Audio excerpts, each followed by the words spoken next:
lads and lasses, TRZ Plays here, and today I'm going to be talking about the Tier 2 Soviet protected cruiser Aurora. Now, the Aurora is probably the most famous Russian ship to ever float. Now, it's for obvious reasons. She's actually a museum ship you can still visit in St. Petersburg, and she is also the survivor of every major conflict Russia's been in. World War I, World War II, Russo-Japanese War, and so on. And Aurora is also the face of the revolution. Now, Aurora is famous, very famous. She appeared in every propaganda poster, she appeared in every stamp, postcard, and was about just as famous as Gremyashi was. And we'll talk about Gremyashi's popularity once we cover that ship. Now, Aurora is known for being the face of the Russian Revolution, pretty much the most popular Russian ship to ever exist. And of her class, 3 were built: Aurora, Diana, and Pallada. Pallada was in Port Arthur when the Japanese attacked, meaning she was sunk and then raised by the Japanese, renamed to Tsugaru, and served with the Japanese Navy. Then we have Diana, which, along with Aurora, were involved in the revolution, except Diana was scrapped. Aurora remained afloat, and you can still visit her to this day. Now, that was pretty much the shortest summary I can give you about Aurora's history. I'm not going to mention every propaganda film she appeared in because she did appear in a lot of them. Now, let's talk about the commander, Nikolai Kuznetsov. Now, this is the problem at Tier 2. This is the same thing I mentioned when I covered Oleg. Highly trained commanders cannot use all their skills on lower tier ships, because then again that would be overpowered. Now, I'm going to go with Kuznetsov, and I'll explain later the inspirations. Now, Follow the Sun increases main battery range of your cruiser. This will be very effective once you get your hands on higher tier cruisers like Chapayev and Shores.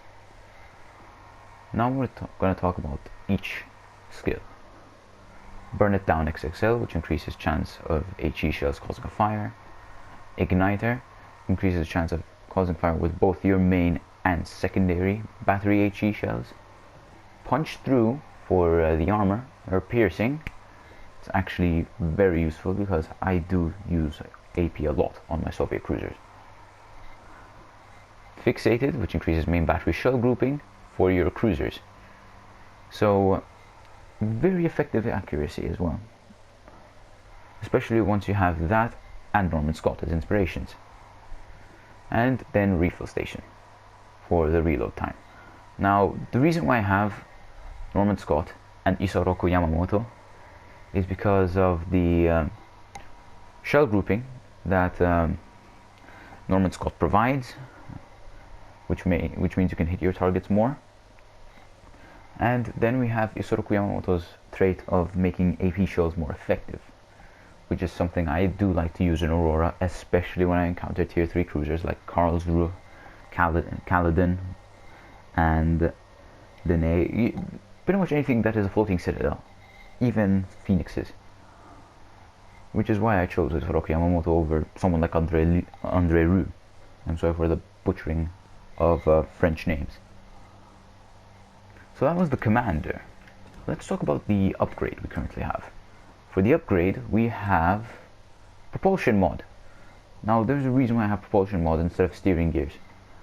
That's because many times I've played Aurora, it's mostly my engine that gets vibe checked by HE. Especially when it comes to a certain battleship that flies the Union Jack and has enough shells to wipe a capital town off the face of the earth. Which is why I use the propulsion mod. Now let's take a look at the armor. Armor wise, it's tier 2, so that's not your biggest issue. Your biggest issue is trying not to get deleted.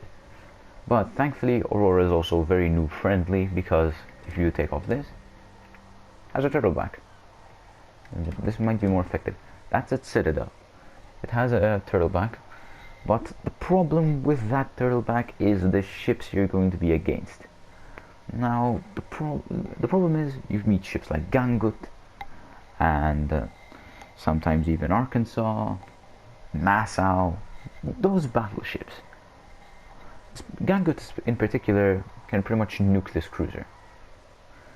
Especially its citadel is above the waterline.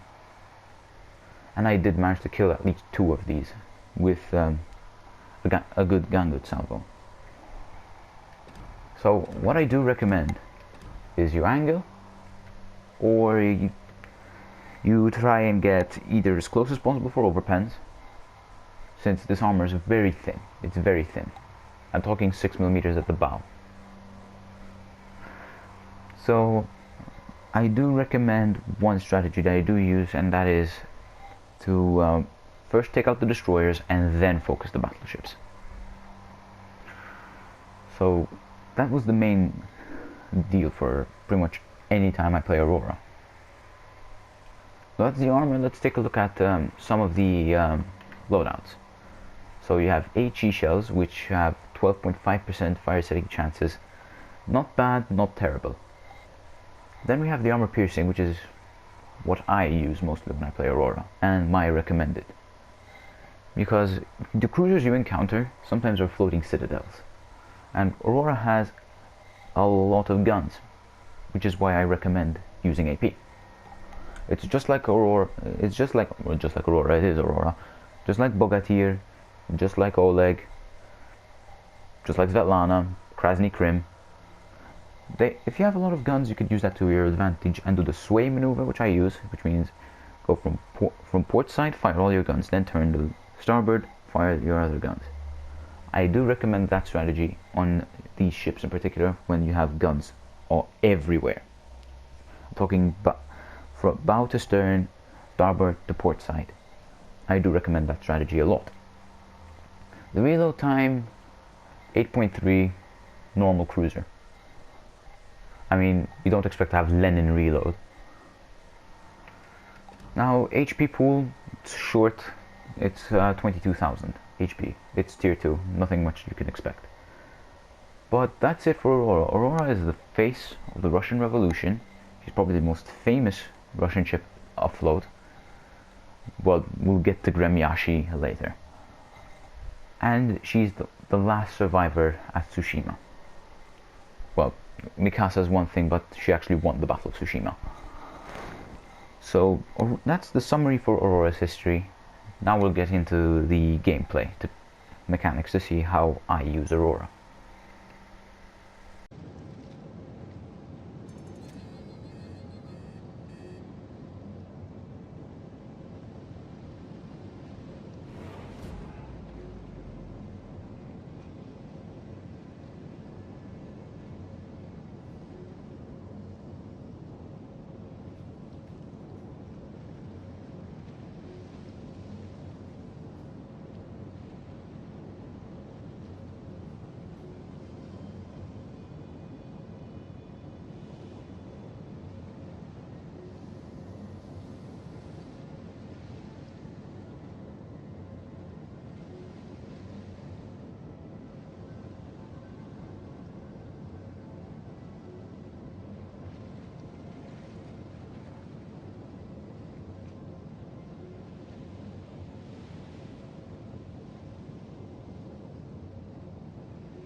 Разведка получила преимущество.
Вражеский крейсер уничтожен.